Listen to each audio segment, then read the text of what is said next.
मकबूजा जम्मू कश्मीर में तैनात भारतीय फौजी कैप्टन भूपिंदर सिंह को 18 जुलाई 2020 में अमशीपुर अशपैया में मनसूबाबंद फर्जी झड़प में 3 मजदूरों इब्रार, इम्तियाज और मोहम्मद इब्रार साकिन राजौरी को कत्ल करने के सिलसिले में उम्र कैद सजा की सिफारिश आलमी बरादरी और इंसानी हकूक की तंजीमों के लिए चश्मकुशा के सिवा कुछ नहीं।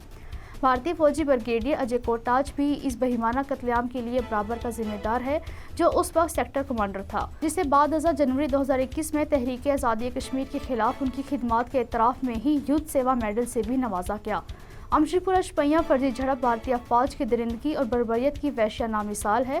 कैप्टन भूपिंदर सिंह के खिलाफ कोर्ट मार्शल की कार्रवाई से ये साबित हो चुका है कि उन मासूम अफराद को 20 लाख रुपए की मामूली इनामी रकम के एवज जारी मुकाबले में कत्ल किया गया। कैप्टन सिंह ने बदनाम ज़माना arm forces special powers act के तहत अपने इख्तियारात से तजावुज़ किया और ये इस्तिस्ना का ही नतीजा है कि भारतीय फौजी मकबूजा जम्मू कश्मीर में मासूम लोगों की कत्ल गारतगरी में मुलव्वस हैं।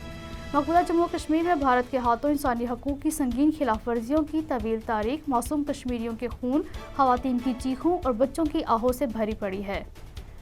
1990 में आज ही के दिन CRPF एहलकारों ने छानापुरा श्रीनगर में रात के वक्त मुतअद्दिद घरों पर छापा मार कर 20 ख़वातीन को अपनी दरिंदगी का निशाना बनाया, जिसकी निशानदेही the committee of initiative in Kashmir भी कर चुकी है। मकबूजा जम्मू कश्मीर का हर गांव, कस्बा और शहर भारतीय अफवाज की जानिब से जहां जाली मुकाबलों से भरा पड़ा है, लेकिन वहीं आज तक एक भी भारतीय फौजी को सज़ा नहीं दी गई, बल्कि इन दरिंदों को मासूम कश्मीरियों का कत्ल करने पर नकद इनामात और तरक्कियों से नवाजा जाता है। मकबूजा जम्मू कश्मीर में जाली मुकाबले भारतीय फौजियों का एक मामूल बन चुके हैं। मोदी हुकूमत ने मकबूजा जम्मू कश्मीर में लोगों का कत्लेआम करने के लिए अपनी सफाक अफवाज को मुकम्मल इख्तियारात दे रखे हैं। कश्मीरी आवाम को जाली मुकाबलों में कत्ल करना मोदी हुकूमत की मनसूबाबंद पॉलिसी का हिस्सा है। कश्मीरी नौजवानों को फर्जी झड़पों में मारना अक़वाम मुत्तहिदा के चार्टर की खुली खिलाफ वर्जी है, जिसका नोटिस लिया जाना नागुज़ेर है।